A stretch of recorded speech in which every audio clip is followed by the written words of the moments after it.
Good evening, ladies and gentlemen. Please take your seats, for the show is about to begin. Thank you.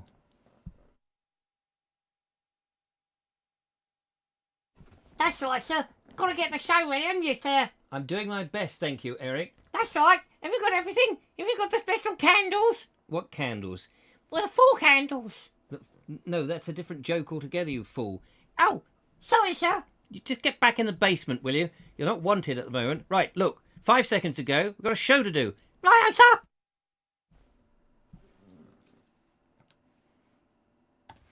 Hello, ladies and gentlemen, and welcome to another exciting Vobie One-Eye Kenobi show on the 17th of August 2020, and I'm here, bald as ever, and brazen. Got to be brazen in this world. Someone's got to be brazen. Big hello to everybody who's tuned in for the very first time ever and thought, whatever nonsense is this? It looks like an absolute load of old tosh. And do you know what? It is. But don't worry, we're all used to it by now. Nobody knows what's going to happen in the next half hour, so do sit down and enjoy yourself. In fact, why not get involved by tapping into the invisible keyboards? I'm sure you've got them hidden in front of you somewhere, in an inside pocket, somewhere useful where you can tap in and communicate. And if you're one of those people who are watching after the scene at some other date, what kept you? Why are you late? I want an excuse. Anyway, never mind all that. Let's find out who's tuned in at this very moment indeed. Hello. We've got the lovely Judith. Very nice to see you, Judith. And the lovely Julia. Very nice to see you, Julia. And at home with Mindy. Very nice to see... Well, I could do that for everybody, but I'm not going to. Hello to Mindy. And to Dark Corners Connor. Yes, there's a switch round of the old jumping eye syndrome. Ed Loud and Glastonbury Gabriel. Elaine Whitlock, who's very charming and says, evening, Richard. So looking forward to the show, as always, and wanted to say a big thank you for all you do. Well, I know you say you wanted to give a big thank you, but why don't you do this? I just wanted to, but I'm not going to. All right, fair enough. No, that's very kind of you. Sean James Cameron says hello all. Kerry Baldwin is there. Days of Yore, Ron Langley, Ed Loud, Roy Ballinger, Joseph Newman Adventure in his blog. Days of Yore, nice waistcoat. Thank you very much. I thought, I'd brighten up the day by putting something posh on for a change. Sean James Cameron says, my TV Twitch is twitching. Can we get the T on screen on the Bald Explorer sign behind you? The T. Oh, I see.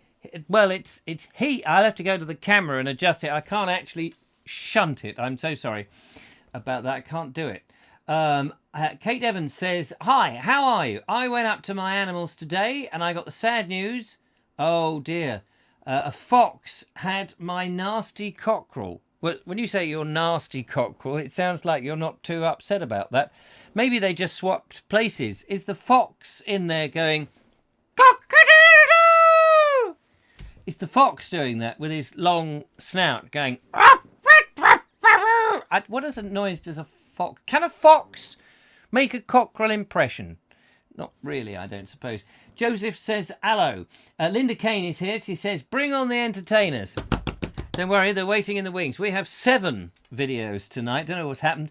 People have gone, oh my God, let's make a video for the Vogue show. It's absolutely fantastic. So thank you so much to all our contributors. And I would just like to say that we're not going to show any of those videos at all. We're just going to read passages from the Bible tonight. We thought we'd be a bit more serious. So we've got Dutimus John Mai and Flibbity Flibbity Flubbity Flow. Which is very nice, and says, unto then a crisis happened, when the Vogue show couldn't matter no more. Then a figure came down from above. It was Eric who said, Get on with it, sir. yes, righto, Eric, thank you. But just by the way, if you didn't watch the reading show, I've got a new bit of bedtime reading matter here. This is the, it says on here, scrub this eye around. It's agriculture, the science and practice of British farming, encapsulated in a book. Look at that. There must be about 780 pages. I wonder if that's a vague guess. 850, 860, 878, including the index. Any further on that? No, 872. That's how many pages that one's going to get through. So I'm just going to go through about 360 tonight before I go to bed. Peter Lowry is there. Good evening to you, Peter Lowry. Mike Dixon and Robert Croser.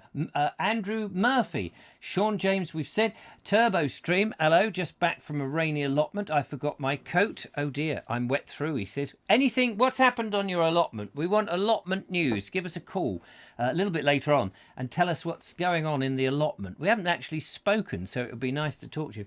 Kerry Baldwin says, smart waistcoat looks a bit autumnal. Yeah, it looks a bit big, doesn't it? I mean, it's hanging on me now. Must be all this weight loss that I'm going through. Steve Granger says, hi, Richard. Days of Yours says, Mrs. By the way, we're got a new shirt to show you on Wednesday. Yeah, stay tuned for that. The lovely Julia chose it. Just thought I'd pre-warn everybody. Lovely Julia chose it, and it's a nice shirt. But it'll put me into a different age bracket. Yeah, you know that she's got this little baby who's only about 1 now, 1 year and 1 week. Well, she had a spare shirt from him. So like, Big baby, big bouncy baby. Hello, our little baby lying by the floor, falling down a trap hole. a trap hole. I don't know what a trap hole is. I know what a tadpole is, but that's not the same thing. Days of Yore says, where's Mark Donny McLeod these? He's probably on his bicycle, isn't he? He's probably cycling. He's on the 80 days around the world, I think, round Lancashire. He's probably up on the Pendle Hill. At least I hope he is. We haven't heard from him for a while. Turbo Stream says, I shot a video, but it needs editing. Well, hurry up, mate. I mean, what do you think you're doing all day long? I mean, I managed to get a video out once in a blue moon. Not all the time, but, you know, occasionally. At least a reasonable one. The rest are pretty, basic. We have Floating Our Boat, who says, if only we had an allotment. Ah, you've got an allotment. It's just a very watery one, unfortunately, and it sort of goes in front of you and behind you and either side of you. Unless, of course, they drain the canals. Which would be interesting. Actually, I'd be interested to know. Here's a question for any canal boat goers who might be watching the show. Oh, it's Fran and Rich. Here's a question. I led to believe that canals are 4 foot deep. Do you ever encounter any that are deeper than 4? I mean, obviously not rivers, but do you ever encounter canals that are deeper than 4 foot? I know that on occasion you go through a canal. I think in your most recent one you got somewhat stuck and had to be towed, not by a toad, but by a fellow traveller. Yeah, it'd be interesting to know if, because the water level can drop, but do they ever get deeper? Deeper, go into it deeper. We've got Days of Yours who's talking to somebody else, and at home with Mindy says, I measured Schmidt and I messaged Barry from the Travelling Duro. They're okay, just going through hard times. If they, when they finish a bit of Charles Dickens, I can recommend them a nice, a smaller volume, actually, which is less easy. Agriculture, the Science and Practice of British Farming, encapsulated into 872 pages. It's better than a bit of hard times. David Copperfield's quite jolly, though. Just as a suggestion. Glad they're okay, though. Do send them my regards. And then bring them back again, whatever state they're in when they arrive. Barney Rubble says, of course, matey, yabba dabba doo, which is nice. And Eva Messor, Eva Messor says, hello. Sean Jane Cameron says, I saw a narrowboat. There on the stair. Where on the stair? Right there. Should have been in the bloody canal, but it flew through the air and landed right on my eclair. La la la la la la. It's an old Japanese flying song. I believe the kamikaze pilots used to sing that just before they hit the deck, allegedly. That might be... Wait a minute, I read that on page 472. Oh yeah, here we go. The Japanese pilots were always singing the I saw a canal boat there on the stair, where on the stair, right there. Something to do with the chocolate eclair, but we Japanese don't understand what that is because we only eat rice. So in the paddy fields, that would be the Irish fields, of course. What else have we got? Oh no, wait a minute. He saw a narrowboat pulling a smaller narrowboat, which they turned into an allotment with greenhouses on. Oh, that's nice. Because of course, if you go to the Russian canals, they're interesting because you'll see a canal boat pulling a smaller canal boat, pulling a smaller canal boat, pulling a smaller canal boat, pulling a smaller canal boat, pulling a little baby canal boat, which if you encapsulate them all, they can actually all go into each other. No room for anybody else, but that's the Russian canal boat system for you.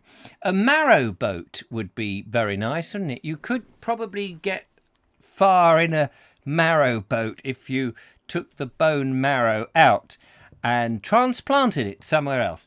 The Russian narrowboats go too fast for me, says James Cameron. I'm sure they do. Nigel Sadler, on the other hand, hello to you, Nigel Sadler. Very nice to see you. Thank you very much for passing by. He says, I met a retired kamikaze pilot once. Did you? Yes, he was splatted up against his wall. It was very nice. He said, anyone for a jam sandwich? No, I don't think so. Very kind. I've just suddenly become vegetarian, if you don't mind. Days of Yore says, yes, I got that joke. Thank you. So there we are. Anyway, nice to see you. Thank you very much for joining me on the show tonight. And we're going to go into the video box and see what luscious videos have we got for you. We've got, let me tell you for a start, as soon as we get in there, hang on a minute. We do have an exciting one from Robert Croser. Really exciting. We have Gabriel Glastonbury giving us more of his wonderful mirth and merriment, including a bald bloke he happened to stumble across in Wiltshire. Mike is concerned about the falling leaves of autumn, which is already upon us. We have Chris Elliott, who is on his bike, zipping around some beautiful countryside. Andrew Norris is there after the great, I've forgotten the name of it now, the great something or other. It's definitely worth waiting to see the great long thingy that he goes in search of. At home with dear old Mindy, who has got some stuff on the cheap she's going to tell us about. Connor's Dark Corner is presenting a whole stuff, exciting news about pillboxes. And I'm not talking about those ones that you have to, take with the name of the week on them. And also, nothing else after that. Sorry, there's a thing on there that says welcome. Oh, good welcome. So that is the selection. However, we've got the Vobes anti-pick them in order syndrome machine. So we're going to see which one shall we start with. And I think we'll start with At Home with Mindy, because this is quite interesting. I've been gabbling on about this sort of stuff. So let's see what Mindy is doing at home today. Hello everybody, it's Mindy here. I'm going to talk a little bit about cheap foods. Right, first I'm going to bring some things over and just show you what you can get for £1.70. This is all processed because flour is processed, it's not a whole food. This is £1.70's worth, but I don't want to talk about these bits. And I've got some strawberries here, which is a whole food, cost me 99p for half a pound, and in 4 days they're going bad even though I kept them in the fridge. The biscuits here, all 3 packets came to 93p, which doesn't make sense when you think the farmer has to sell his grain to someone who sells it to the flour person, who sells it to the biscuit factory, who sells it to the supermarket. 5 people have made a profit and they can sell it at 31p. It's very strange, but it's very helpful, because if you're struggling to pay your bills, you can change from your brand name to these and actually clear your bills off over a bit of time, but you can clear your debts. Or you could give all 3 of these to a homeless person with a drink of lemonade. And there's enough calories here for nearly 3 days for one adult. And they can put this in their backpack. They haven't got to eat it that day. You give them the strawberries that don't have many calories. They've got to eat it there and then, whether they're hungry or not, because outside they're going to go bad. But I just don't understand how the people make a profit on it. But I'm very grateful that they do, because I don't have any debts. So I don't need to buy this food, but I don't see a difference, so I like it. We have a bag of flour, costs 45p. What I want to know is how much land does a bag of 1.5 kilo bag of flour, how much land do you need to grow that?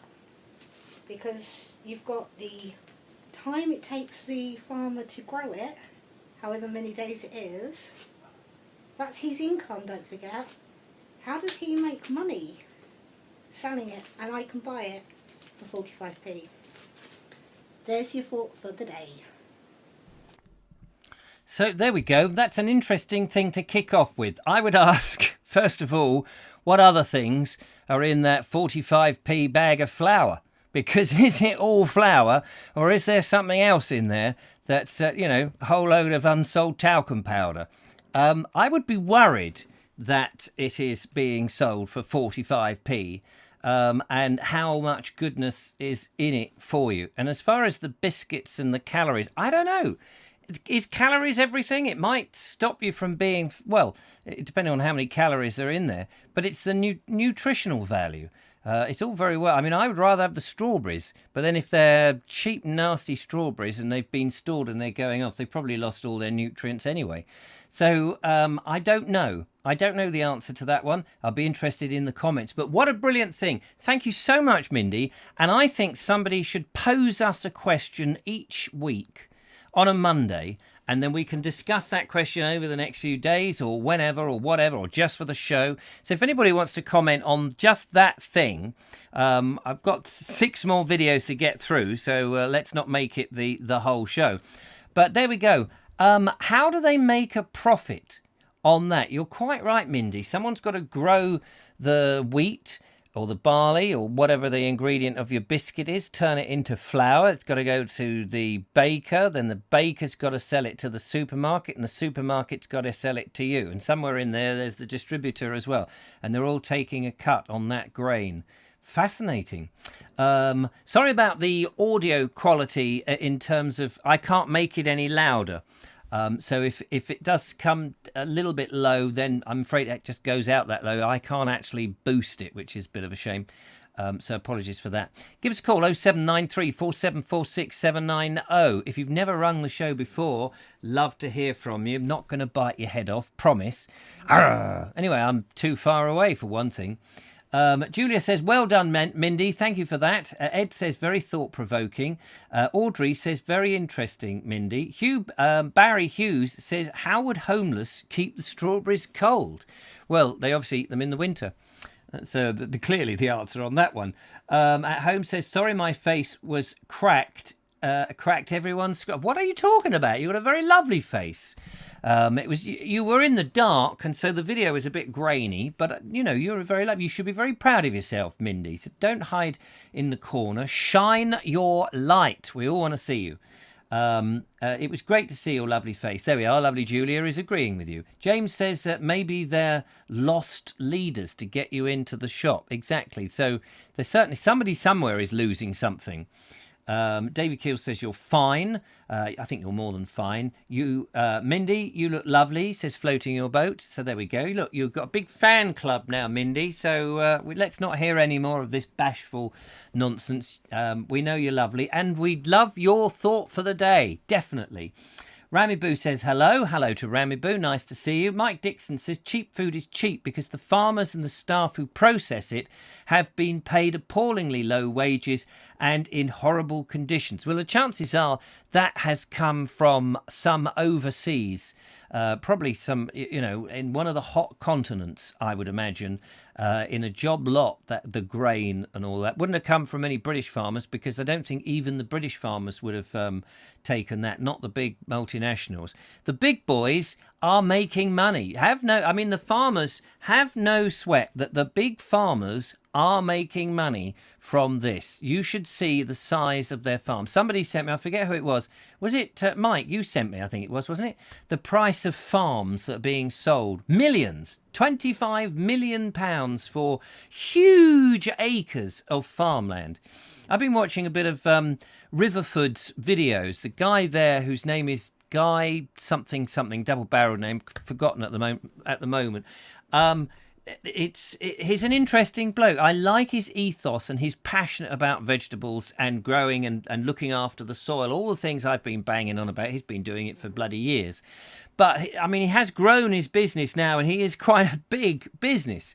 And I'm very keen to see smaller businesses, but I want people to make a profit and keep going. But I want them to be nearby and local and all round, instead of all these great big things. I mean, what can I do? I'm not going to be able to change anything. Turbo Streams, they can only do it because of the massive machines that they use to harvest the grains. Brave of you to come on. I wouldn't do it, says David Keel. I think, David, you should go and make a video for next week on an interesting point that concerns you. Glastonbury says, we want more of Mindy. It's true, we do. And Ed Loud says, haha, days of yore, I see what you did there. I didn't see what he did. What did he do? Ed Wold says, nice, thoughtful video. There we go. And Sean Games Cameron says, it takes about 377 square feet of land to produce a 20 bag of white flour. You can Google that. 370, so about 400 square feet. So what is that? 400 square feet. That's not 400 in this direction and 400 in that direction, is it?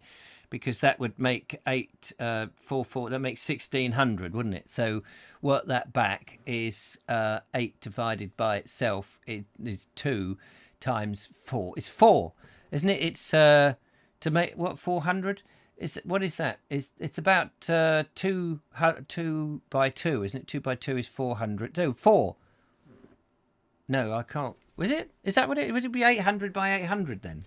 No, I mean 4. Oh, I've lost the plot. 4. Yeah, it's a mathematical problem that somebody else more better qualified than a Forest Boys contemporary,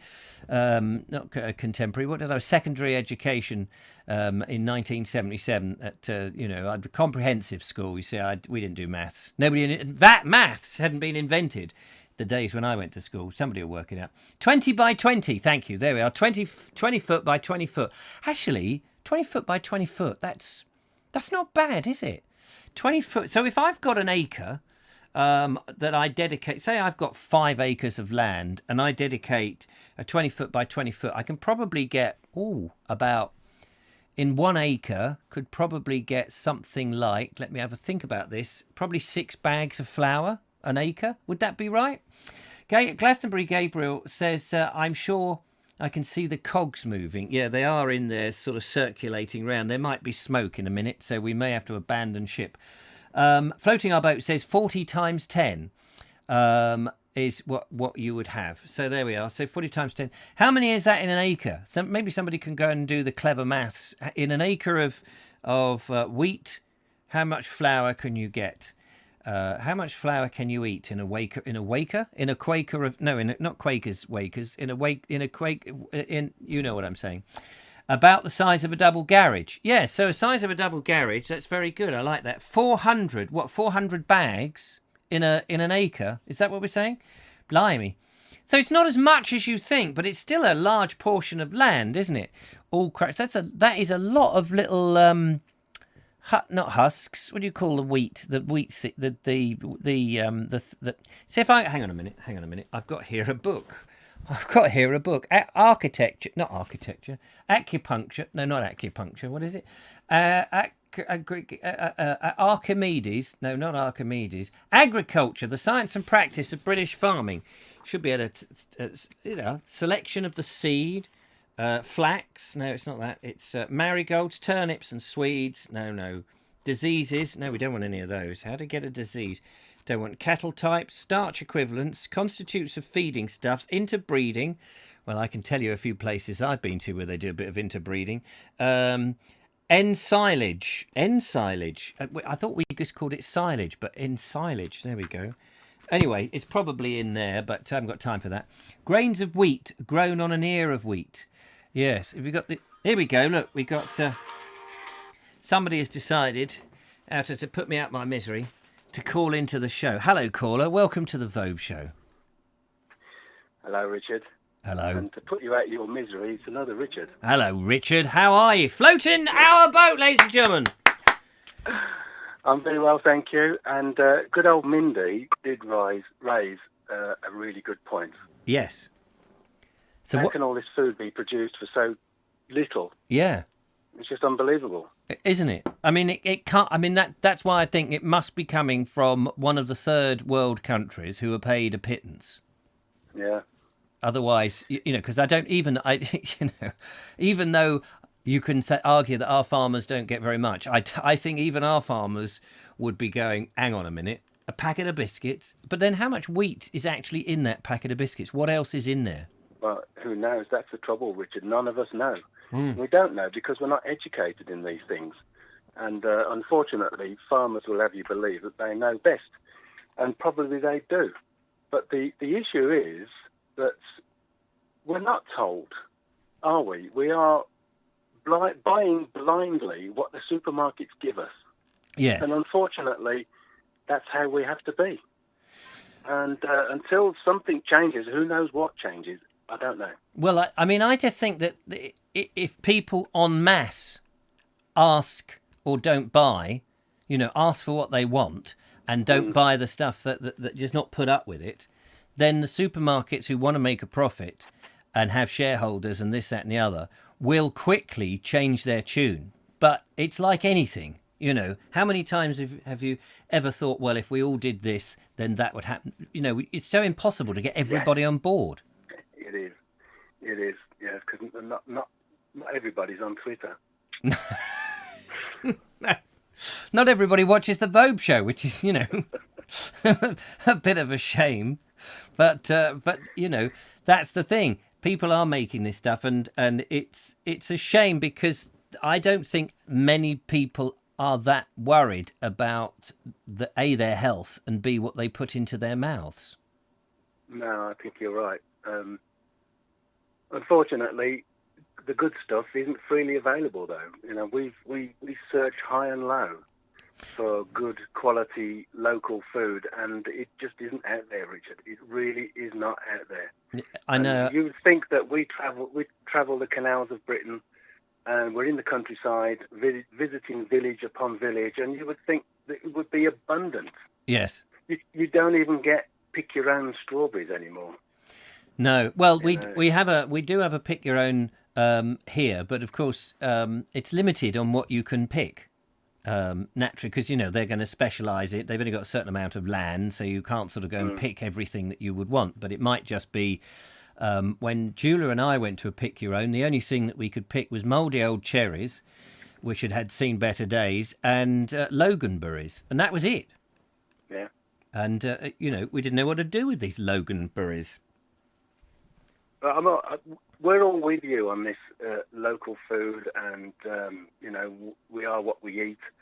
But I think we've been banging on about it for years and years and years, and I just don't think it's ever going to happen whilst the government is listening to and being lobbied by supermarkets and breweries, etc., etc. I mean, look at the situation there. You can go and have half-price food in a pub from Monday to Wednesday, because that suits the breweries. Yes. Now, you've got a situation in Southend-on-Sea where a local wine bar has now turned itself into a fish and chip shop, more or less, because they can serve the people half price. Well, the poor fish and chip shops in the same location aren't getting the same. No. Feedback, subsidies. And so, the local poor person, again, small business, is dying because of. Yes, yes. It's just big business will always dictate how this world is going to operate. And I'm afraid globalisation has got us into this world. And 1/3 of everything we eat gets thrown away, Rich. Oh, I know. No, sorry. No, 100% of what we eat gets thrown away. 1/3 of what we buy gets thrown away. So that means we don't have to have 1/3 of the cows, 1/3 of the sheep, 1/3 of the pigs, and we don't have to cover 1/3 of the land in monoculture. I know. It's just so I'm worrying. banging on and on. I know I am, but it's something dear to our hearts. Yes. Well, I can hear it, and you've picked on lately. And, yes. We totally agree. Well, it's nice to hear that, because I mean, often I'll bang away myself, and you know what it is. It's with YouTube and things. You get a lot of people who will be more vocal, who will disagree with you and say, "Oh, but there's plenty to eat, and there's plenty of this, and why are you stirring up the pot and all of that?" And maybe people are saying, yeah, no, I agree with you, Richard, but you kind of don't hear that in the same tone that you hear when people say, "Oh, shut up, you idiot." No. And even though you can delete those comments and go, "Well, thanks," that plays on your mind. You think, am I banging up a tree that nobody wants to hear? But I think it is important. It absolutely, definitely is.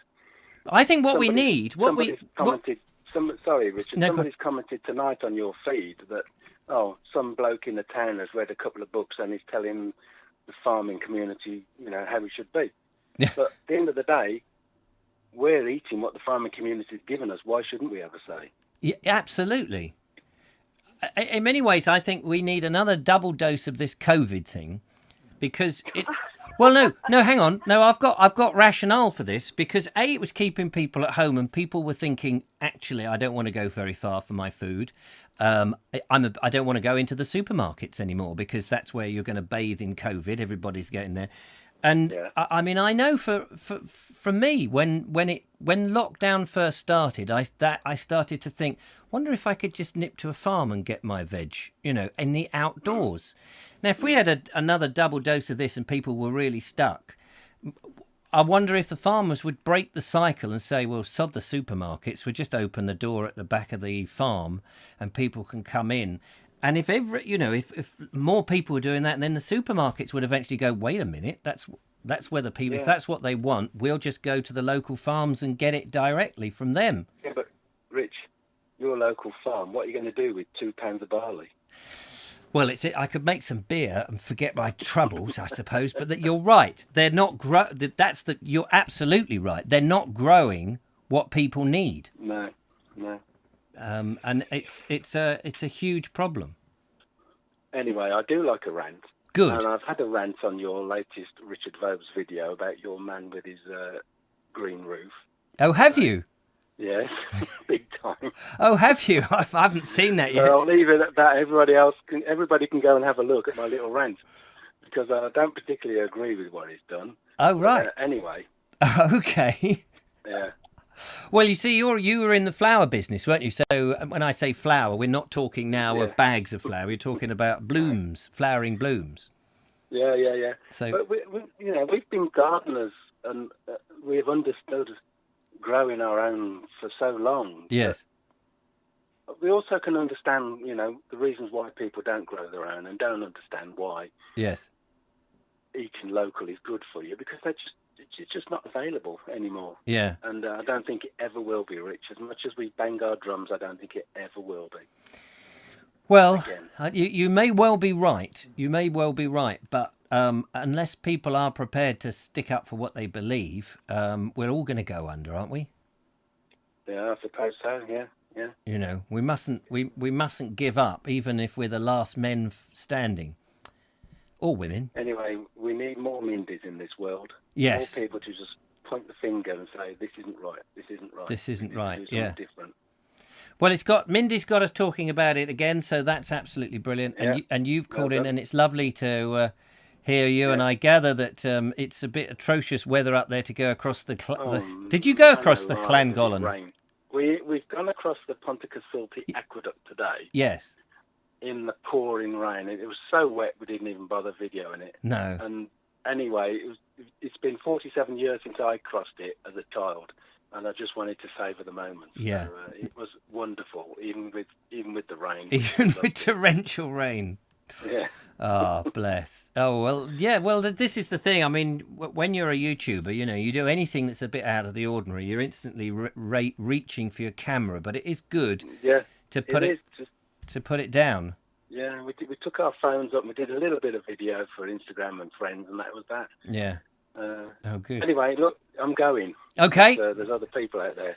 Keep on doing what you're doing, and speak to you soon. Yeah, take care. We'll hope to see you soon. All the best. All the best. Rich. Bye-bye. Cheers, mate. Bye. Bye. There we go. That was the lovely Rich and Fran in the background there.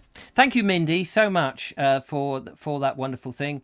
Linda Kane says, Richard, Roundstone at Ferring, pick your own, grows a wide range of fruit and vegetables, root veg, beans and courgettes. Yes, we did actually go to the Roundstone farm, not for the pick your own, but we went to the farm shop. Couldn't help feeling that not everything there was theirs, and you did wonder where some of it came from, but certainly the potatoes were nice. Sean says, how about narrowboat green roof? Well, they've got a bit of a green roof on theirs because they're growing their herbs and stuff, which is great.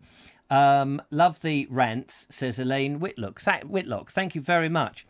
Is it Whitlock? Is it Whitelock, isn't it? Sorry. Positive attitude is the way to go, says Days of Yore. Well, we've got to keep holding on. That, hold on, because if the minute you give up, there's no chance. That's how I look at things.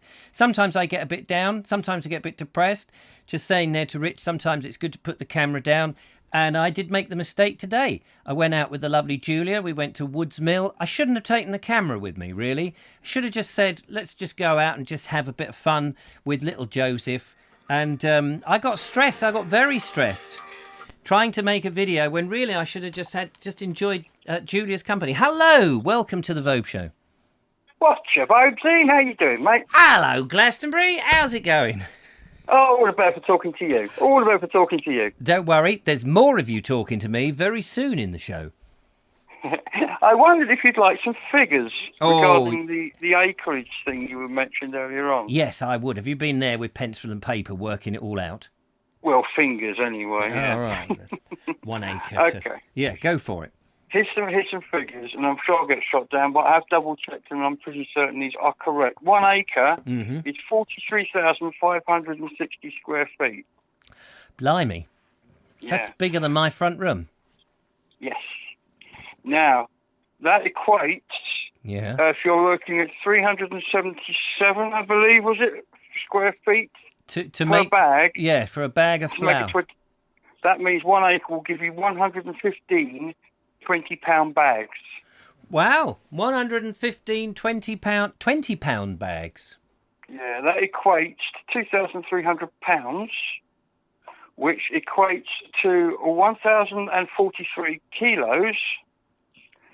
And a standard sack in the UK, and I had to Google this, when it pertains to flour, is 127 kilos. So therefore, 127 divided into 1,043 gives you 8.21 sacks of flour per acre. Blimey, quite a lot then. Yeah, quite a lot, yeah. It's true. So there we are. We've worked out how much land it takes to make a bag. Now, you said it was a 20-pound bag of flour. That's a big bag of flour. Yeah, I'm going on the figures that I think it was Sean James Cameron put on the screen. I had to use those as the indices. But basically, yeah, once you know the size of an acre, you can work out how many of those chunks of land there are in an acre, and it's just simply multiplying that up to get the bags and converting it to kilos and then dividing it back down to get the sacks. Right, okay. Pretty much. In 1 square metre field, you can plant 250 wheat seeds. In 1 square metre? 200, yeah, but are you going to get 250? Oh, so you're saying it's 250 plants with ears containing however many they contain. What, 25, 15, individual lobes. What are they called? Lobes? Ears? I don't know. The wheat bit. The ears of, I thought the ears is... Yeah. Anyway. Is it their noses? That's 20 pounds, though not 1.5 kilograms. It says dark. Ears. Colonels. Oh, hello. Sergeants. I don't know. I mean, all I could go on was the figures that Sean James Cameron put up. So yes. But anyway, whatever it is, it doesn't really matter. But it's you actually get more than you'd think. You do. You get quite a lot for your... Quite a lot, yeah. Yeah, well... I don't know how far that 8 sacks would go. I mean... 8 sacks... Well, I've got... That's a lot of loaves of bread, isn't it? Yeah, in the kitchen, I've got a 16-kilogram bag of white flour, white strong flour. And what I tend to do is I buy whole grain flour now, this stone, wholemeal flour rather, wholemeal flour. Hang on, I've got some here. I tend to buy some wholemeal flour, and then I either do 500 grams makes my loaf, and I either do 100 or 200 of the wholemeal, and then I use the white stuff as the sort of the rest of it, like a padding out thing. Because if you make it all out of this, it comes out like a very heavy brick that you can't eat. So I tend to either do 100 or 200, depending on how healthy I want it. But this is a 500? No, this is. Anyway, so I get out of that something like 30-something loaves out of my... Is it 30 loaves? Out of my 16? Yeah, because basically it's 2 loaves to a kilogram. That's how it works out. So 16... Yeah, 2 loaves to a kilogram. My goodness, we're on form tonight, aren't we? And of course, depending on how many people you can feed with that, depends if you're the son of God or not, I guess. Yeah, well, hang on. He seemed to have a bit of a thing going on with the fishes there, didn't he? Yeah, let me just check in my... I didn't do the sums for that, though. Am I the son of God? Oh, no. Sorry, just for a moment there, I thought I was. Checking. Just checking, no. It says Richard Vobes, not Jesus Christ. So, a son of God. Well, it depends which son, because obviously it seems to have had a number of sons, because a number of them claim him for their dad. Bring in the sheafs and sell them. Yeah. Claudine de Puma says, just got time out. This opinionated show insisting that we are not told the truth only wants an echo chamber. No dissent. Richard's nonsense must be agreed with. Hail splidge. I'm sorry, is that a positive or is that negative? I couldn't quite work that. I'm just reading that out. Just got timed out. Oh, I see. You got timed out because you probably said something. This opinionated show insisting that we are not told the truth only wants an echo chamber. Echo chamber. Echo chamber. Echo chamber. Echo chamber. There we go. It'd be all a bit samey then if we did that, wouldn't it? Yeah, that's very true. No dissent. Richard's nonsense must be agreed. Hail split. We have loads of dissent. We're always disagreeing. Yeah, that's the whole purpose of the show. Disagree with me. So that's Claudine La Pluma. Obviously works for a supermarket. Is that the... Yeah, I wonder if that's their real name. But there we go. Anyway, David... Anyway, you've got lots of things to do. I didn't want to take up much. I just wanted to... Yeah, no, thanks for that. That's really cool. That's really cool. So basically what you're saying is it doesn't take as much of field space as we once thought. No, which makes you wonder with these prairie farmers what they're bringing off the land. But I just wonder how much, what is in it, really? What is in it in that flour? Is it 100% flour? Because it could be bulked out with all sorts of stuff that's okay in terms, within brackets. It could be a lot of baking soda in there or something. I don't know. Anyway, good to have this chat, and we better move on. We'll change the subject now because not enough people are agreeing with me. So clearly, we need to move on to the next subject. Lovely to talk to you. And you. Bye-bye. Look after yourself. Bye. There we are. That's the super mathematician Gabriel in Glastonbury, and he will be doing a bit of work for Countdown very soon. You know that where the woman does the thing, only in bags of flour.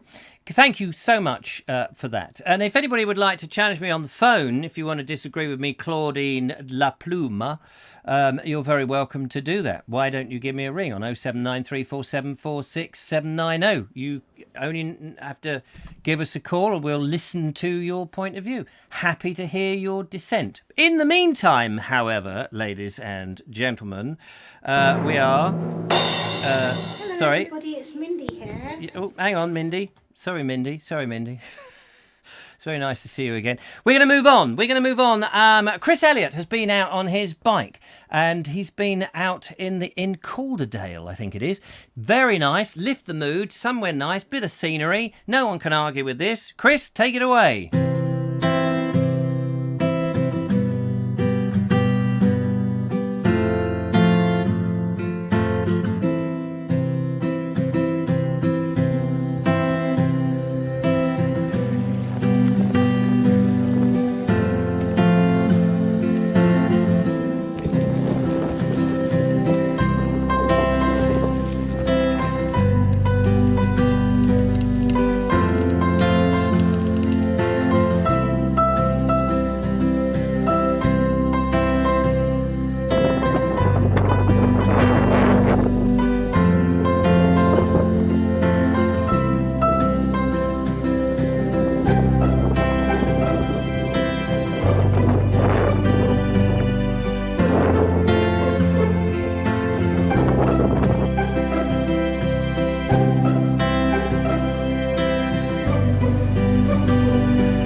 Oh, there we go. Suddenly ended rather abruptly, but there we go. How about that? That's one of the reasons that I want to get myself a van. Sorry, I seem to be blasting you out now with sound all of a sudden. One of the reasons I want to get a van is so that I can get further afield, stay places and see some of this lovely scenery like that. That was brilliant. Thank you so much, Chris. And it's interesting that you should be out there on your bicycle, because we were discussing this at earlier today in a different show when we were doing our reading. These pop-up bicycle lanes seem to be popping up. Now, I would love to know from anybody who's a cyclist what they think. Really, if you're a cyclist and a motorist, you get the opinion from both sides. We get a lot of cyclists who will obviously say, oh, well, it's the best thing since sliced bread. And obviously we can understand that, but cyclists would like to have more space and feel safe on the roads. No one's knocking that. But it's an interesting situation that during lockdown, of course, people went on their bicycles naturally, and they wanted to get out and about, and there was not so much traffic on, so you felt safer. And Glastonbury Gabriel knows that he's been rushed off his feet trying to repair and get bicycles out in the company that he works for. But once this lockdown thing has eased off, which a lot of it has, the cars have returned, have they not? Let's find out who's calling in on the Vobes Show. Hello, welcome to the show. Hello there, Richard. Hello, everybody. Is that Ed Loud by any strange quirk of the faith? Shh, no. No? Oh, good. It's somebody else. Hello, somebody else who's not Ed. How are you? It's Ed Quiet. Oh, I'm Ed still round and squidgy. Oh, marvellous. So, yeah, what are you ringing up? What's your beef? Well, I was thinking this earlier today when you were doing your reading, that this is a strangely political show in that you're not sort of... Everyone's got their own agenda and their own opinions, but we're supposed to be, when you sort of judge society as a whole, people say, oh, I'm not into politics, or I don't do politics, and yet everybody's full of opinions, everybody's full of ideas, and really, I think there's this perception that politics is men in suits sitting on green seats in the House of Commons, when in fact politics is sort of everything that we all do. It's related to your local playing field or an old mill or, the lovely view from the South Downs, and it all comes back to politics, and so does food. And I don't know. I think a lot of us, me included, need to reconsider when we're standing in the supermarket moaning about our food. Do we really not do politics, or are we all really interested, and perhaps we just don't do the news at 10 politics? Well, you see, the thing is, I mean, in about 1645, coffee shops came into existence. And the government at the time, or the king, whoever was on it, was it Charles, was very worried because the thing about coffee is it stimulates the brain. People in pubs and in taverns and inns were often planning and plotting and coming up with schemes and talking about what was going on. But because they were quaffing lots of ale, by the following day they'd forgotten what the hell it was they spoke about. So they'd go the next day to the pub and they would say, hey, I think we could overturn this government, or we could get rid of the king. And say, oh yeah, I've got to have another beer, please, love. And they, so people would talk politics, but nothing would happen. But when you went to the coffee shops, you weren't getting drunk. And in fact, you were stimulating the brain because of the caffeine and stuff. And it's a true thing that the government was worried when they came in that actually sedation might happen as opposed to sedation instead of the one that puts you to sleep, and the one that would be you'd be against the thing. Against the council. But I think you're right. I think, of course, everybody's talking about what's going on in the day and everybody's got an opinion, and we should all be able to exchange those opinions. And up until fairly recently, we could. And people would just, if you were in a group of four and one sort of said a dissenting voice to the group, the others go, oh, Ray, shut up, will you? But it would be all in fun. Now it's not. Now you start getting blamed for shutting people down, cancelling people, all of these rather nasty terms, and you end up with groupthink, and then we get, this is an echo chamber and all this sort of I think there's rubbish. a even greater problem whereby there's almost a knee-jerk reaction where a vast majority of people will just say, "Oh, don't talk to me about politics. Oh, I don't do politics. Oh, it's all rubbish." But of course they do, and then they'll go and talk across the garden fence to somebody. Yeah, everything is politics, and if you take away the current system, you'll only replace it with another system. Yes. So the more people that start writing to people in power and getting involved and things like this, the greater it will be, because all the sort of metaphorical little people are actually very powerful, and when we all speak together, the people in power will eventually have to listen, or it will just look absurd. Well, that's how unions came into being, isn't it? Exactly. The thing is, I mean, you just have to be careful that when you start your union, for want of a better word, that suddenly the union doesn't feel that they've got all the power, and the representatives start not representing the actual people within that union, and start doing things what they think rather than the members think. Well, we're doing it. I'm just sort of hoping that we live in a society where one day people's knee-jerk reaction is, "Oh, I don't do politics," where they turn around and next time they're in the supermarket moaning about the price of onions, they do what you do, Richard, and what Mindy has done, and they look at, well, why is this so cheap? Why is this so expensive? Do you know what? One time, because that is politics. One time when I was in the supermarket, I think Julia was with me, and somebody was with me, and I was in the supermarket, and we were just waiting at the instant checkout, and the self-service thing, and you know how the self-service thing, there's only one person who's floating about trying to sort out all the machines that never work. And now everyone's trying to sort of push you over to card, because the cash machines are never bloody operational. But that's another story. And one day I was in there I think it was with Julia, and we were in there, and something went wrong with the machine, and the guy had disappeared, and nobody was there for ages. And in the end, I just shouted at the very top of my voice. I could see the supervisor down the line, about 8 tills down, and I just went, "Hello? Can you help me?" And do you know, there was this deathly silence suddenly everyone went quiet, and they all looked at me, of course.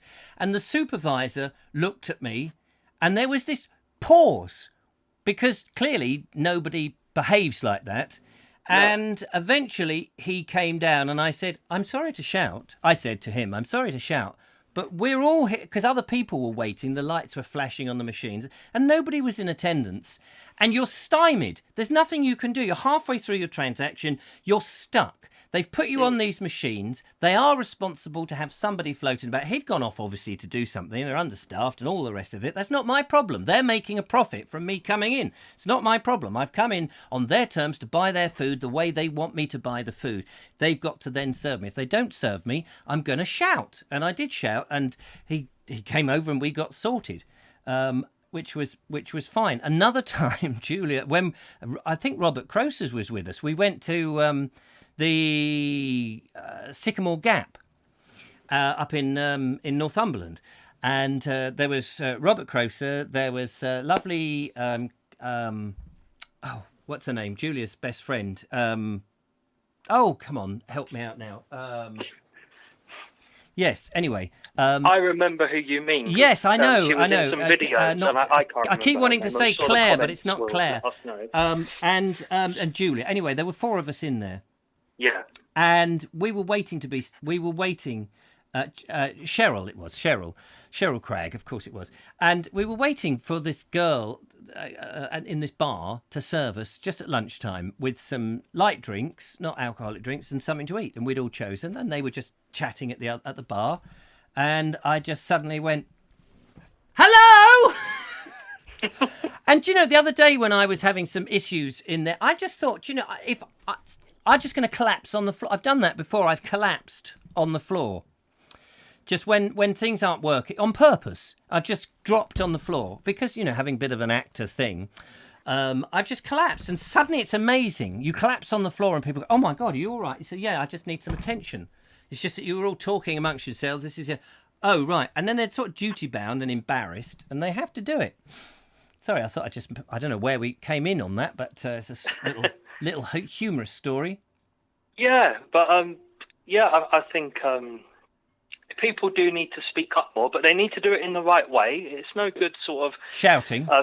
Well, no, it's no good Work for me. going to your local politician's office and making a fuss and getting thrown out. But perhaps if thousands and thousands of people all wrote similar messages to their councillors, their MPs, this kind of stuff, the message might get through eventually. Yes, same if you wrote to your supermarket or go to the information desk, etc. If you don't buy the food, they'll soon start working out what's going wrong.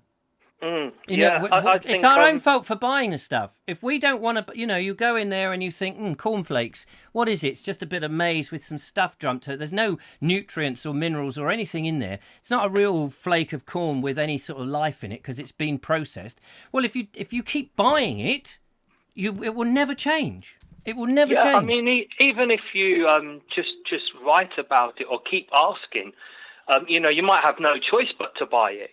But, you have got choice. There's loads of things in the supermarket. You don't have to buy them. I would debate that. I mean, sometimes, speaking for myself, I haven't got the money to go and replace all my flour with, locally sourced and all this kind of stuff. But certainly, if we all demanded it, then over time change would come. But I think, people are sort of averse to formalised politics, which is quite a shame because there's lots of intelligent people that seem to have great opinions. Can I just say, I'm just going to interrupt, just say goodbye to Claudine Le Plume. It's nice to see her disappearing. She clearly doesn't like the show. Bye! Nice to have met you. Thanks for coming by. So sorry, it's my opinion or nobody else's opinion on this show. We just suddenly made that rule, isn't that right, Ed? Well, you're not disagreeing with me, are you? Because I don't want you to take Claudine on one point, but you took it very well, didn't you? So I don't mind at all. Yeah, of course, and I think most people agree on 99% of things. I certainly find myself agreeing with you far more than I disagree, and listen, a show like this, is what politics is all about. A show like this, if you don't have an opinion. Then no one is going to disagree with you. I mean, that's the whole thing. A lot of shows, it's all about entertainment at the end of the day, and I've got to try and measure, am I being entertaining? And the show like this, you can go in and say, do you know what? Cheese is really bad for you because it's all fat. And people go, what? But it's not. No, don't eat it. It's horrible. It's bad for you. So you could have that stance as a radio I can't remember his name, but somebody did do that on a show. And of course he doesn't believe that. But if you take a stance on something which is of one side of a, stupid stance, it's what elicits people to call in or to engage. If you just go, oh, hi, it's nice weather, isn't it? And everyone goes, yeah. It's boring. No one's going to engage. So This is what people like Claudine Le Plume doesn't quite get, that you've got to have something which you may disagree with, and you've got to get the ball rolling. But we better get the ball rolling. In with her disagreement. I know, but this is the thing that a lot of people won't ring in because they're scared because they don't actually want to argue the case. They just want to be a keyboard warrior. If I could just quickly summarise my point, I was just going to quickly encourage anyone that has never sort of been interested to try and take part in politics, try and learn how it works, take 20 minutes out of your day every day to catch up on what's going on. And I don't mean the big stories in the news, the local stuff. Yeah. And finally, when you do get to the big time sort of stuff, there's nothing, in normal situations, there's nothing stopping people going down to Parliament and watching some of the committees that they have and things like this, if there's a topic you're interested in. But nobody does. You get 3 or 4 journalists go in and maybe the odd person like me.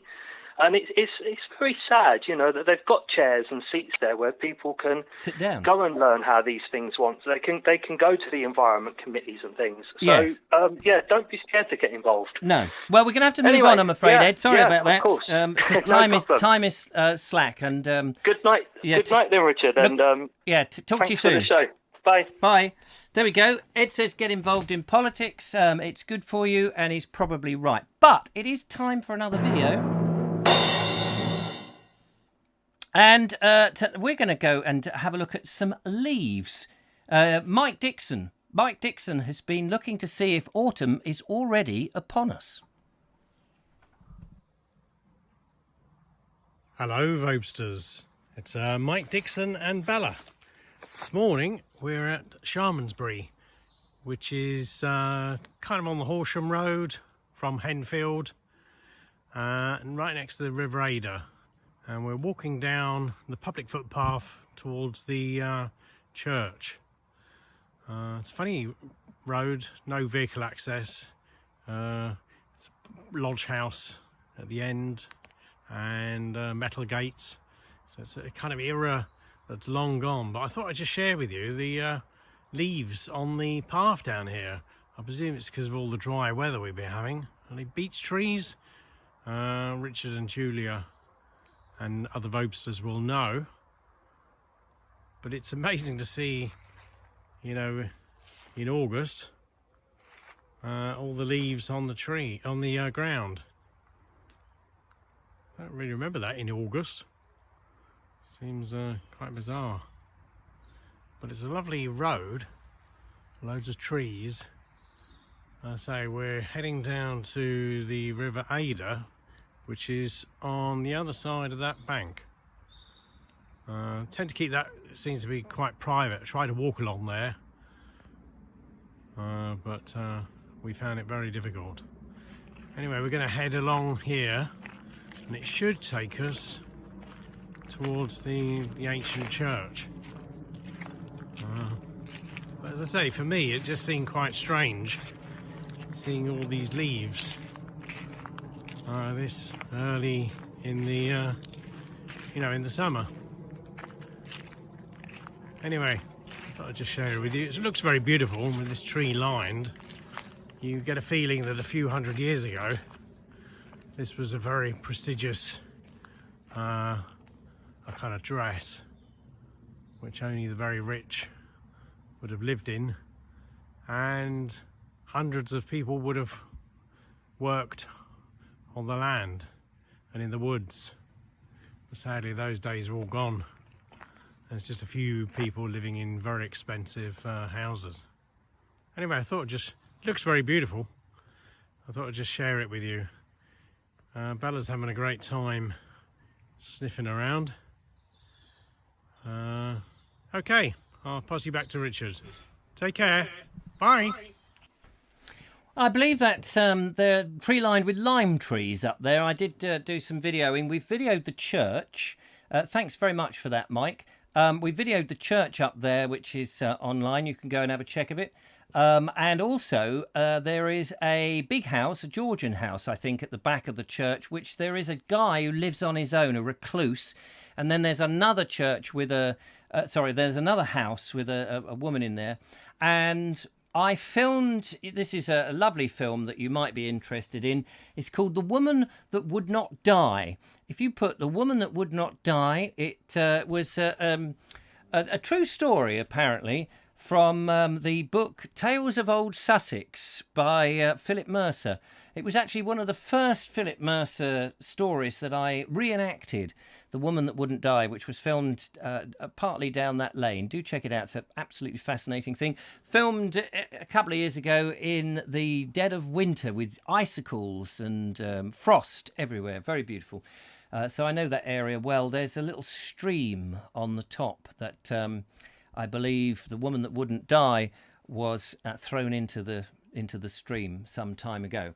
But thank you so much, Mike. Very nice. And weird that the leaves are dropping off. I've noticed that they're turning colour, but there they are, falling off already. And we haven't really had any wind. At least I haven't been in that area, and the trees haven't been downwind of me for a while. So what is going on? Who knows? Let's go and have another video. Sorry about that. There was a moment of staticness. We'll just go through another couple of... It's time for Connor's Dark Corners, or Dark Corner. This is a dark corner. Not so dark, really, because he throws light on pillboxes. I went to a pillbox only the other day, the Battle of Poling. But this pillbox is in a different location with some different history. Take it away, Connor. In May 1940, the Chiefs of Staff decided that should France fall, Britain would be threatened primarily from the air. If the German Air Force achieved air superiority, even briefly, paradrops and airborne landings would threaten to overrun the south coast.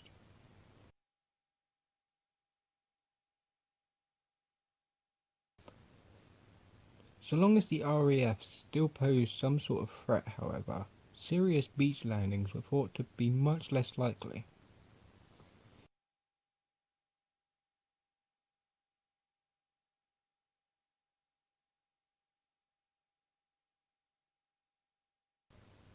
Plans for fortifications were finalised by June 1940, and work on building began before the end of that month. Hundreds of pillboxes, tank traps, pimples, etc. were built in just a matter of weeks. By November there were thousands along the south coast alone. Interior lines were still being strengthened through the first half of 1941. But the invasion threat was greatly diminished by June 1941, and no more pillboxes were built after February 1942.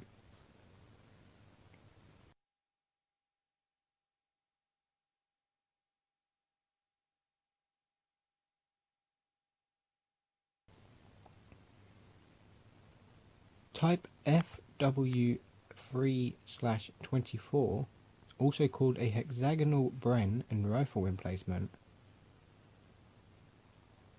were designed to house 5 light machine guns, also known as Bren guns, and 2 rifles, manned by 8 or 9 men in all.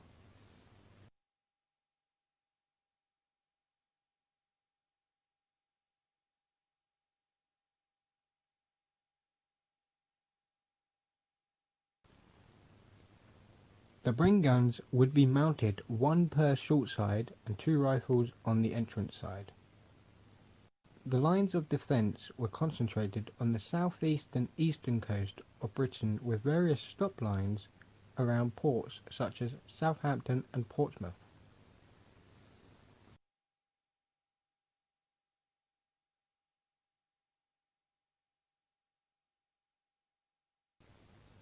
Overall, these pillboxes represent a small but important part of Britain's defence during the Second World War. Though fortunately not used in combat, defences such as these are an integral part of Britain's military history.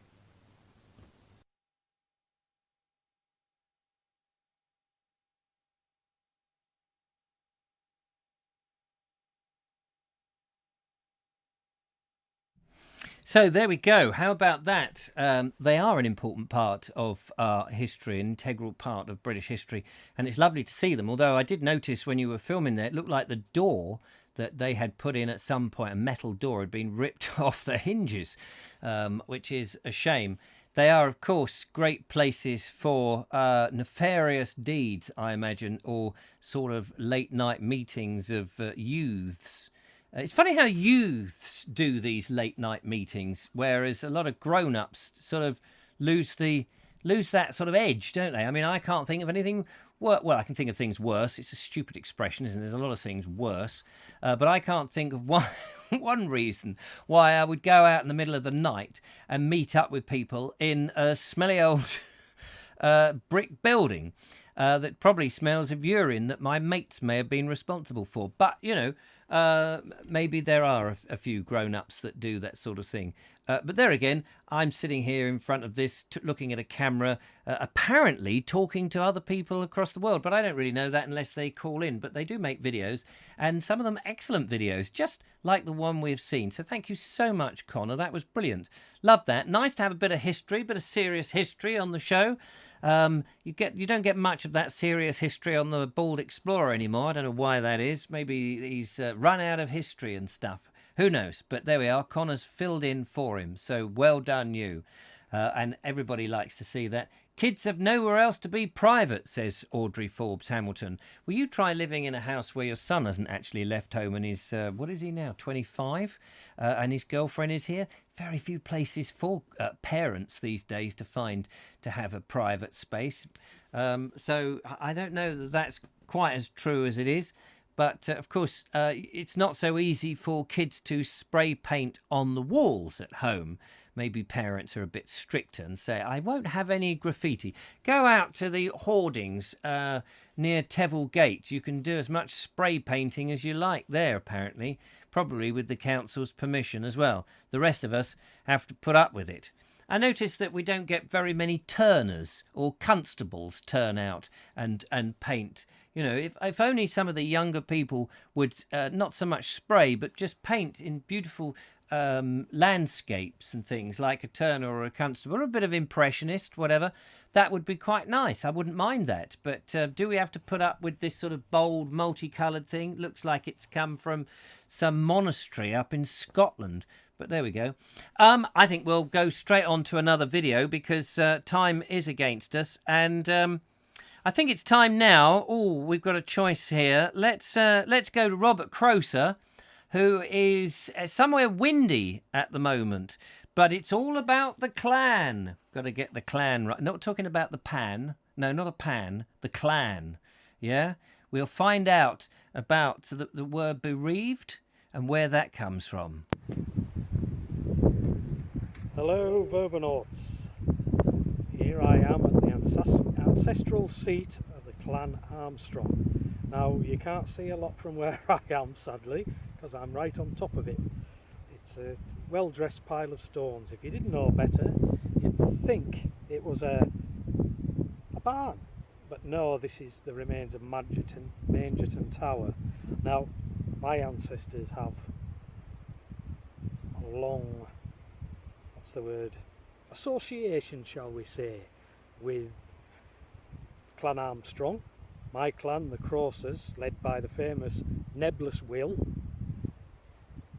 I've made up for that, haven't I? Reaved across this whole area. Bereaved, that's where that comes from. Blackmail is a Reaver word. They turn up at a tower like this, demand you pay them in cattle, money, whatever you had. If you didn't, they'd drag the women out, keep them, and they would send somebody back with blackmail. Now, if you didn't cough up, your wives and your daughters would probably end up being raped and goodness knows what else. Shudder to think. But if you coughed up, your cattle, your jewels, gold, whatever you had. Now the Armstrongs were a powerful clan, so they would have coughed up. You got your women back. My ancestor, Nebless Will, got his nose cut off because he wasn't particularly good at it. He was caught trying this down the valley at near Canonby, where I used to live, and they caught him and they cut his nose off. It's a kind of poll tax. What a way to go. Anyway, he survived. He just looked very strange. Apparently he had a leather patch round here. Not an eye patch, a nose patch. Some people watching only have one eye. This guy had no nose. Isn't that incredible? Anyway, I'm going to pan round and let you see what you can see. Here we go.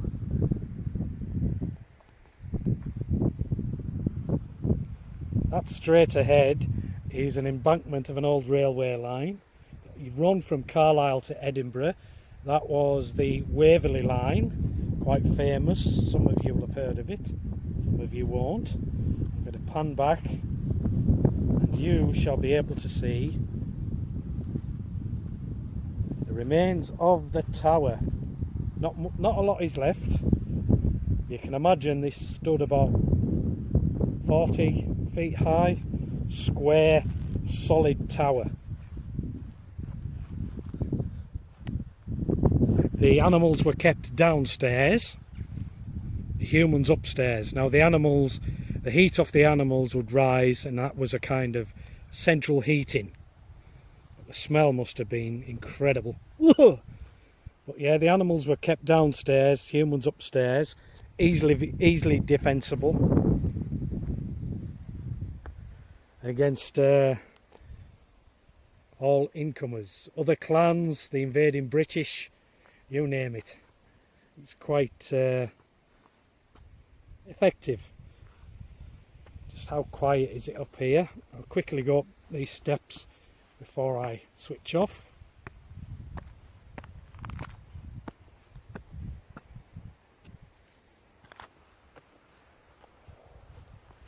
And show you the remains of the railway.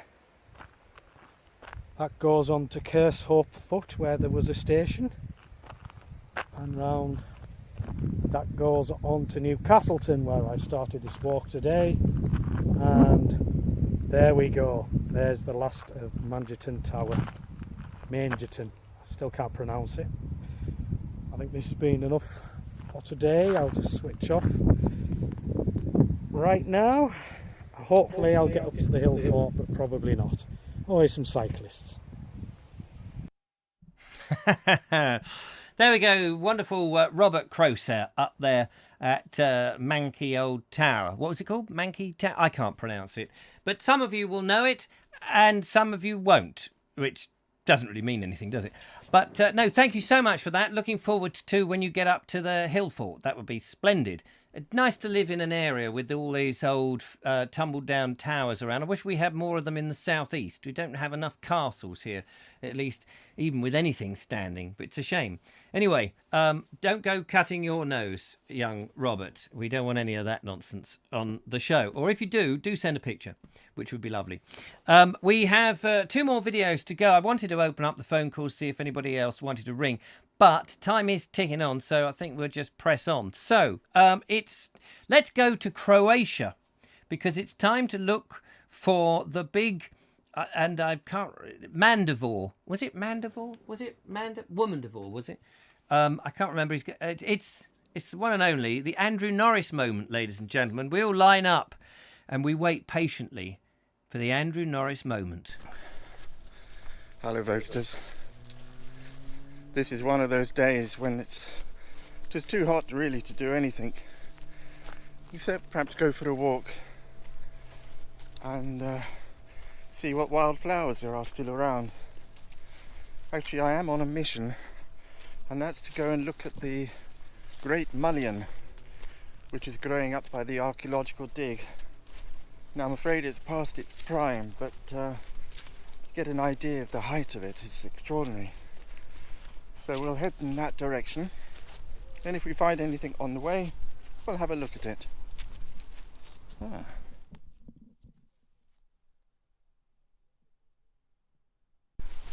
This is an old cattle track which the cattle used to walk along to head to the river, where they would spend a day on the pasture, chewing the cud.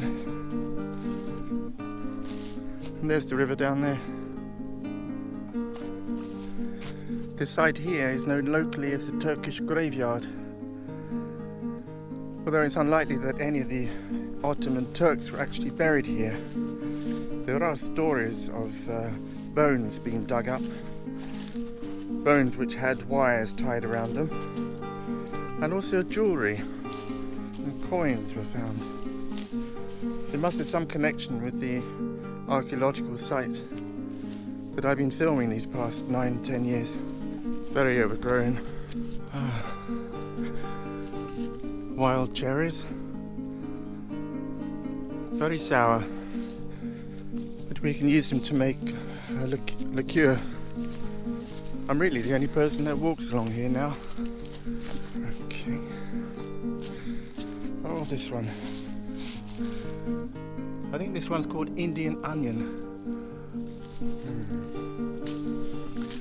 It's a wonderful atmosphere in this wood. Great light, dappled light.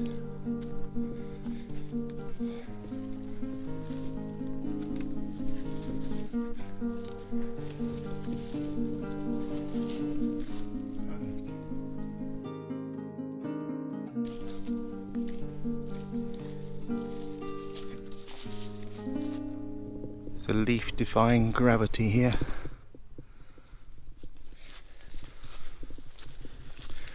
Climbing this mound on the right here is the site of a turret, as yet unexcavated, and the perimeter wall of the settlement goes through the wood there. But we're going to go round. Okay, so there's the church, and this is part of the perimeter wall. I've shown you this before, but up ahead is the Great Mullion. There's one growing out of the wall here, and here. Rather past their prime, but how amazing are they? Look how tall they are. See if I can straighten this one, give you some idea.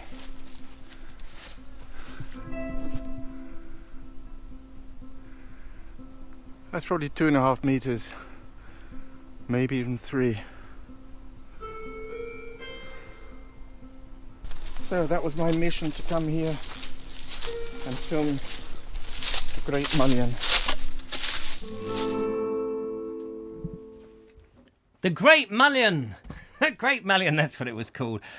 Sorry, I couldn't remember it, Andrew. That was fantastic. What an amazing lot. I mean, it was a bit like a triffid, really, wasn't it? It just needed to squirt the green goo, and it would be a triffid. What a marvellous thing. And the leaf, the CG that you add to your videos now, I think is great. That leaf, in 3D, it was fantastic. Loved it. Really cool. Very nice. Thanks so much for that.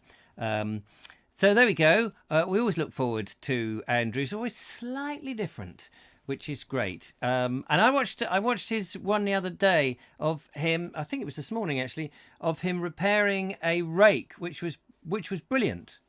Just in the old-fashioned way. He found some tools down in the basement where he lives, and he went out, and the rake needed repairing. He just went out and found a hazel. Was it hazel? I think it was. A hazel pole, the right size, did it, and scraped all the bark off, put it in the sun to dry, and was using it there. So brilliant. He also had an old rusty scythe, which he got an appropriate handle for that, stripped down to the waist, and was doing the pole dark moment, which was even more exciting, especially for the women, of course. So there we are. Thank you so much, Andrew. Really enjoyed that. Keep them coming in, please. We really do like it. So there, and then everybody's saying that. Mullion leaves are used as toilet paper in medieval England. Were they? I think I used them when I was at secondary school. Were they the sort of like tracing paper ones where you wipe your bum, but actually nothing ever sticks to it? It just seems to slide. Is that the ones? I thought they were as old as the hills. You don't seem to be able to get that tracing paper anymore, do you? Maybe they've just made them into bigger sheets and given them to school kids to sort of trace things out of book. Does anyone do brass rubbings? Talking of that these days, anyone go out and do brass rub? I don't think they encourage kids to do that, because all the brass rubbings are slowly being rubbed away by the volume of kids in the 50s, 60s and 70s and whatever. You're rubbing away the great night of so-and-so. But there we are. Andrew, is Andrew here though, says Andrew. Yes, Andrew Norris, there he is. He is there. Wonderful stuff. We love it. We do love it. Hope you didn't mind me taking a little bit of a mickey there. I'm sure the Great Mullion's leaves are not being used for toilet paper anymore. But, if ever you're caught short, any old port in a storm. That's what they always say, isn't it? You can get it if you want to play a comb. Oh yes, do you remember people used to do that? Those old things. I wonder if school kids ever do any of that sort of thing. Because nowadays they'd have to have it manufactured for them, wouldn't they? They wouldn't think of actually, getting a blade of grass. Do you remember that thing where you get a blade of grass and you do all of that? Yeah, we country folk, that is me talking, like living in a town. But when I was a kid, I lived sort of on the edge of a town with the farm, derelict farm. It was my playground. It was fantastic. Sean James Cameron says, whatever happened to the jazz bands which used to walk the streets every day in July playing? They've all been arrested, mate. They've been arrested for sound police. They're not allowed to do that anymore. The noise, it gets on people's wicks. Unless you've got... Do kids... I don't suppose they have them anymore. Those things they used to... What are the ghetto blasters? That they go around in the ghettos. If you don't live in a ghetto, if you live in a lovely, nice, quiet cul-de-sac, you probably don't get... People don't go around with cul-de-sac blasters, do they? You can imagine that down the bottom of the cul-de-sac. Is that the person making... You're not in the ghetto here, boy, for goodness sake. I say. Andrew Norris says, I used to do brass rubbing, Anne Boleyn's father. He wasn't very happy. His nose is now squashed, I bet. In Hever Church was the most interesting brass rubbing I ever rubbed. Nice. Julia and I, we did some bark rubbing. Trouble was, she gave birth a couple of days later, so we've not done that since. Sean James Cameron says, yes, on London buses. Oh, you can do brass rubbings on the London bus. You need a large piece of toilet paper for that, don't you? Absolutely. Oh, matron, says Andrew. Oh, no, stop mucking about. There we are. Just for Mark Selwood, the Kenneth Williams. Oh, no, stop mucking about. No. Oh, yes. I say, absolute shower. Only did that a couple of weeks ago. See if I still could. You've got to find the brass. They hide them, don't they? They hide the brasses under the carpets in the churches. First place to look, lift up the church. If there's a trapdoor, don't go down underneath. You never know what's there. It's probably some sort of dragon lurking in the basement. Or, of course, there may be a flattened knight in a sort of fool's gold in brass, and you can give him a good rub, and a genie appears. Apparently. We have a genie appearing any second now, ladies and gentlemen. Yes, from Glastonbury. Glastonbury Gabriel, the genie of the West. He's here. He's not only has he phoned in, but he has a lovely video with a bald bloke, strangely enough. I wonder who he is.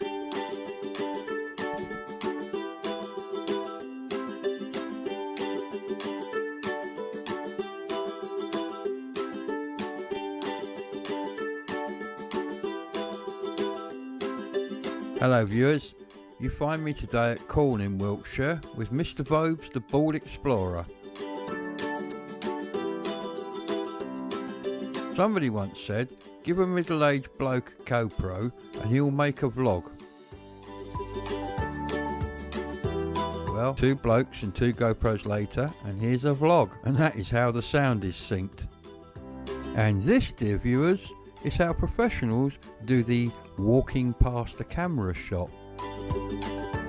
And to see the shot that came from this, you'll have to watch the Bald Explorer video, link below.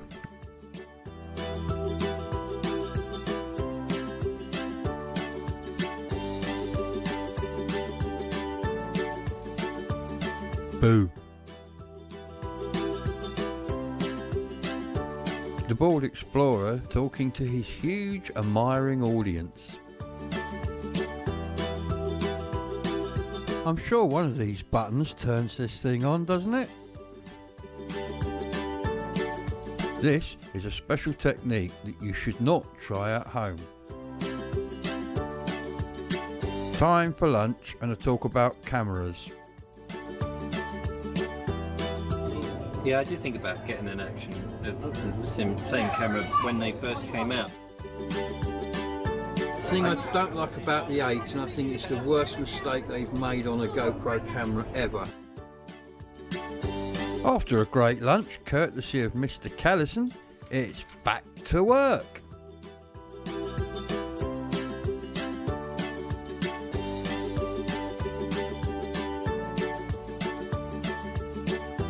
Time for a chat with the man himself.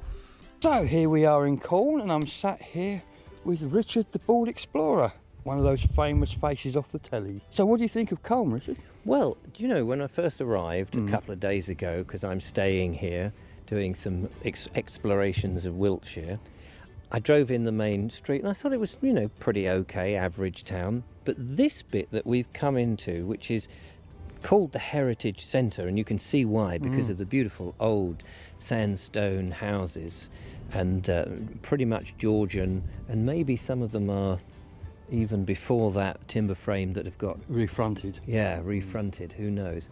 I really like it. So I was influenced by you to start my YouTube channel. Was you? I was. That's nice.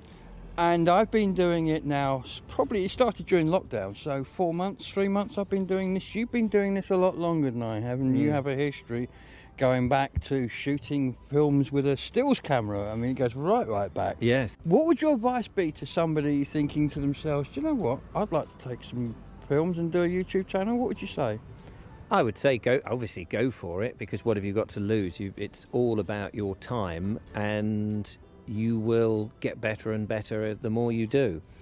I started out with my walking videos, and I thought, because I've done other projects and I've given up very easily when I didn't feel I was getting anywhere, I made a deliberate decision that I would do my channel for 5 years, which may seem like a bloody long time. So my advice is, if you do start it and you want it to grow into something, just be dedicated.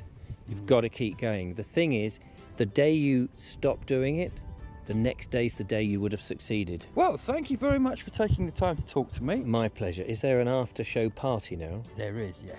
Oh, back at the house that you didn't mention, that we're not supposed to have parties in. That Oh, one. yes. I've got some more of that squirty foam, so we're all That's right. what I'm worried about. Bye-bye.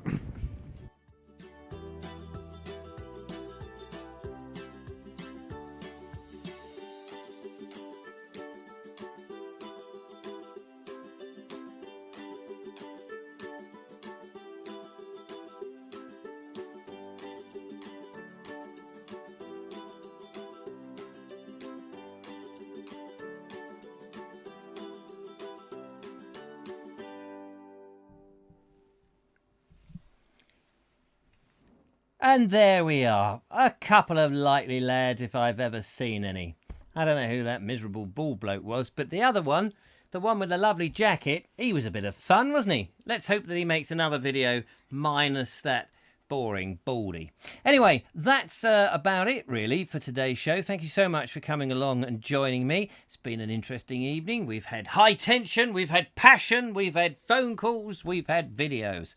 And it's all been a bit of a laugh, hasn't it? And we've all learnt something. Goodness knows what. You're not required to write it down and take the exam, because your teachers would only make it go wrong by putting you forward for your A-levels. And it's just going to be all a bit of a misery. So I suggest you forget everything you've learned. Come back on Wednesday when the lovely Julia will be here, and we can try and re-educate you with some other nonsense.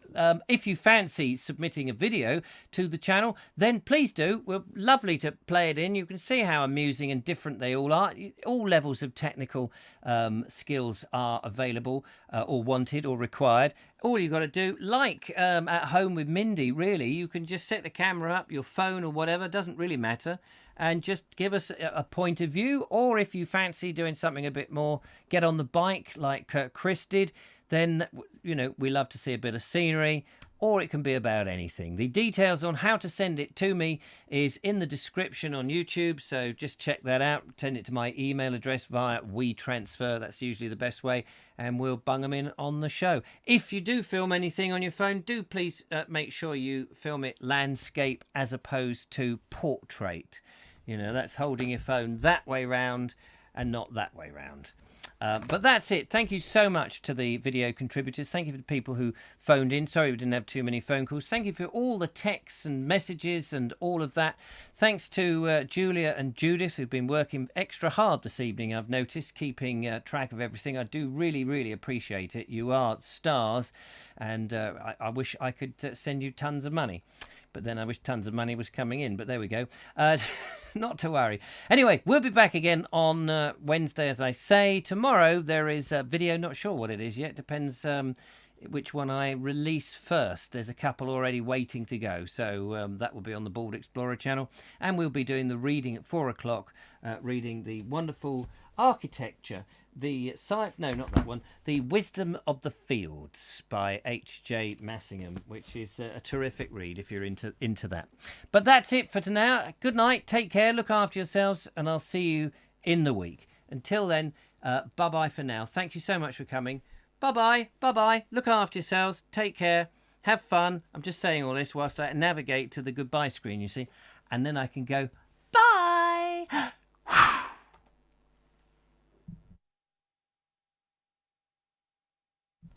Okay, ladies and gentlemen, you can now make your way out of the cinema. Please be careful you don't trip over some of the deleted people. That's very kind. We'll see you again in the future. Bye-bye.